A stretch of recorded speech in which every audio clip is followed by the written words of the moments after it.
आप हैरान हो जाएंगे कि एक किन्नर जो घर घर जाके मांगता था, वही किन्नर जिस घर में मांगने के लिए जाता है, जब उसको पैसे नहीं मिलते हैं तो 7 साल की बच्ची के साथ वो रेप कर देता है। रेप करने के बाद वो चला जाता है। जाहिर सी बात है कि क्या किन्नर ने रेप किया, किसी को शक नहीं होगा। पुलिस ढूंढने में लग जाती है आरोपी को। पुलिस को भी नहीं पता था कि किन्नर ने रेप किया, लेकिन एक गलती की वजह से किन्नर पकड़ा जाता है। लेकिन पकड़े जाने के बाद वो खुद को किन्नर बताकर पुलिस से छूट जाता है, आज़ाद हो जाता है। लेकिन आखिर में पुलिस की छानबीन के बाद पता चलता है कि किन्नर ने रेप कैसे किया और फिर किन्नर को कितनी सजा सुनाई जाती है, वो सुनकर आप हैरान हो जाएंगे। तो चलते हैं और जानते हैं पूरी कहानी किन्नर की। तो दोस्तों, मेरा नाम कौशल है। उम्मीद है कि आप सब कोई अच्छे होंगे, आप सुरक्षित होंगे। 10 दिसंबर 2024 के जो बरेली है, बरेली की जो अदालत है, वहाँ पे एक केस के ऊपर सुनवाई चल रही थी और सुनवाई चल रही थी और दूसरी तरफ जो कटघरे में खड़ा था, वो एक किन्नर खड़ा हुआ था जिसका नाम फरीर किन्नर है। और वो किन्नर वहाँ पे खड़ा हुआ था और जो जज साहब है वो बोलते हैं कि किन्नर जिसका नाम सिर्फ किन्नर है, उसको बोलते हैं कि इसी ने 7 साल के बच्चे के साथ रेप किया और इसको 20 साल के कठोर कारावास की सजा सुनाई जाती है और 12,000 की जुर्माना लगाई जाती है। जो किन्नर था वो रो रहा था और बोल रहा था कि जज साहब, मैंने नहीं किया है रेप, मैंने नहीं किया है रेप। लेकिन जितने भी लोग वहाँ पे बैठे थे वो जज साहब की बात को सुनकर थोड़ा सा हैरान भी थे कि भले किन्नर ने कैसे रेप कर दिया। और आप भी सुनकर हैरान हो जाएंगे कि किन्नर ने रेप कैसे कर दिया, क्योंकि वो किन्नर था। और रेप कब किया, और तो हम आपको बताते हैं 2022 की 27 मार्च की जो बरेली की मीरगंज थाना है, वहाँ पे रहने वाली 7 साल की बच्ची जो अपने घर पे बैठी हुई थी, खेल रही थी, उसी बीच में पड़ोस में रहने वाली फरीन खान जो किन्नर था, किन्नर का कपड़ा पहनता था, उसके बच्चों को खिलाने का बहुत शौक था। और ये जो बच्ची थी वो उसे बहुत ज़्यादा लगाव रखती थी। वो आता है और 27 मार्च को दोपहर का टाइम था। वो बोलता है कि मैं अपने घर ले जा रहा हूँ उसको खिलाने के लिए, थोड़ी देर के बाद इसे वापस ले आऊँगा। बच्ची को वो ले जाता है और कुछ देर के बाद जब बच्ची वापस नहीं आती है तो बच्ची को माँ को फिक्र होती है कि वो अपने बच्ची को ढूंढते हुए पहुँचती है। जब फरीन के यहाँ पहुँचती है तो फरीन बोलती है कि वो तो चली गई, मुझे नहीं पता वो कहाँ गई है, वो थोड़ी देर पहले चली गई है। अब माता पिता परेशान हो जाते हैं कि फरीन उसको लेके आई थी और ये बोल रही है कि वो उसे दरवाजे पे छोड़ आई थी। जब थोड़ी देर के बाद बच्ची इधर उधर ढूंढा जाता है उसको, तो बच्ची बराबर वाली गली है, पीछे में जो गली थी वहाँ पे मिलती है टहलते हुए।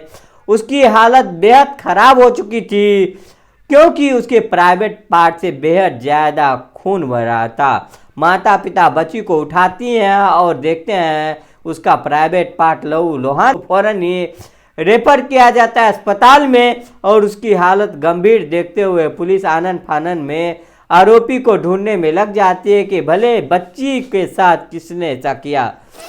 पुलिस उस टाइम पे पूरा चारों तरफ छानबीन करती है। आखिरकार पुलिस की सुइयां जो फरीन किन्नर थी उस पर जाती है। पुलिस उस किन्नर को हिरासत में लेती है और हिरासत में ले लिया जाता है। फरीन बोलती है कि मैं तो किन्नर हूँ, भले कैसे ही रेप कर सकता हूँ। पुलिस को भी लगता है कि ये किन्नर है और फरीन किन्नर को जाने दिया जाता है क्योंकि तमाम किन्नर समाज वहाँ पे पहुँच जाता है कि भले कोई किन्नर कैसे रेप कर सकता है। उसके जाने के बाद पुलिस के ऊपर जो माता पिता थे वो दबाव बनाने लगते हैं कि एक रेपिस्ट जो है वो कहाँ है, मेरे पे बेटी के साथ जो रेप किया वो कहाँ है। अस्पताल से रिपोर्ट आती है कि भला 7 साल के बच्ची के साथ बेहद दरिंदगी के साथ रेप किया गया है।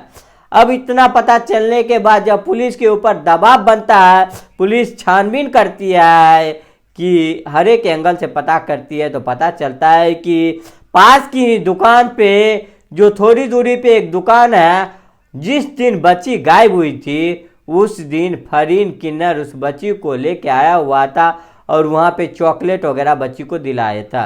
अब चॉकलेट इतना सारा सामान उन्होंने दिलाया था, तो दुकान वाला बताता है कि फरीन किन्नर बच्ची को लेके अपने घर की तरफ गया था। पुलिस का शक दोबारा फरीन किन्नर पे जाता है और फिर पकड़कर जब सख्ती से पूछताछ किया जाता है तो फरीन किन्नर यही बोलता है कि मैंने ऐसा कुछ भी नहीं किया है। और जब फिर पुलिस उसको लिंग प्रशिक्षण करवाता है कि ये कर सकता है या नहीं कर सकता ऐसा, और जब करवाया जाता है तो रिपोर्ट आती है कि ये तो किन्नर है ही नहीं, बल्कि ये बिल्कुल ठीक ठाक है और ये किन्नर का बस वेशभूषा बना रखी है। पुलिस उसको मारती है, पीटती है, और जब उसे सख्ती से पूछताछ किया जाता है तो वो बताता है कि उन्होंने अपनी गरीबी से बचने के लिए उन्होंने किन्नर बन गया था, क्योंकि किन्नर के पास ढेर सारा पैसा होता है और बाकी सब कुछ उसके पास लड़कों जैसे हैं। और उस दिन उन्होंने गंदे मूवी फिल्में देखी थी, इस वजह से उसकी अंदर की हवस जाग गई और अपने हवस को पूरा करने के लिए उन्होंने 7 साल की बच्ची को उठा के ले गया था चॉकलेट के बहाने से, और उसने उस बच्ची के साथ रेप किया और फिर उसकी हवस जाग गई थी, इसीलिए उन्होंने रेप किया।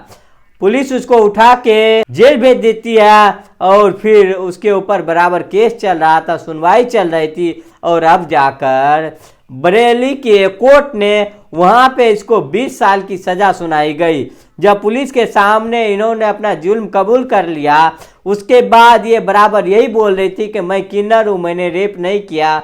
जो भी कोर्ट में और जो रिपोर्ट आई है वो झूठी आई है, लेकिन पुलिस ने और कोर्ट ने बड़ी समझदारी से काम लिया और उसको जेल भेज दिया। अब इस घटना पे आप क्या बोलना चाहेंगे? भला किस पे भरोसा करें? अब कोई किन्नर भी ऐसा कर सकता है तो आप क्या कर सकते हैं? हर कोई रेप कर दे रहा है। अब इस घटना से यही सीख मिलता है कि आजकल के ज़माने में किसी पे विश्वास नहीं किया जा सकता है, क्योंकि कब कौन क्या कर देगा पता नहीं चलेगा। फिलहाल इस वीडियो का सुनाने का उद्देश्य किसी को परेशान करना नहीं, किसी को दिल दुखाना नहीं, बल्कि आपको जागरूक करना, आपको सचेत करना है। तो फिलहाल इस वीडियो में इतना ही। मिलते हैं नेक्स्ट वीडियो में कुछ और एपिसोड के साथ। तब तक के लिए जय हिंद, जय भारत।